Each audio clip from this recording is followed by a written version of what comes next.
What's up, everyone? Welcome to the video. Today we're going to take a look at how to replace the battery in this Nissan Ariya Smart Key remote fob. This Nissan Ariya key fob is going to use replacement battery CR2032, and I'll put a link in the description box of this video to where you can purchase these batteries if you're in need. The other thing I'm going to be using to change this battery is a small flathead screwdriver.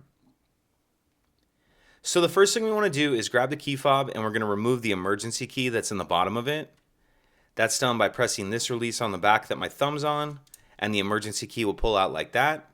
We can just set that to the side. Now if we grab our screwdriver and we hold our key fob with the buttons facing down and we take a look at the bottom of it, you can kind of see there's this little arrow right here and there's another one over here, and what that's pointing to is this little space right here between the silver and the black plastic. What I'm going to do is put my screwdriver in that space like that, and then I'm just going to twist it, and as I do that it starts to split the shell apart. I'll come over here and same thing. After you get it started, you can take your screwdriver and just carefully kind of slowly work your way around. And once it's far enough apart, go ahead and pull it the rest of the way apart like that.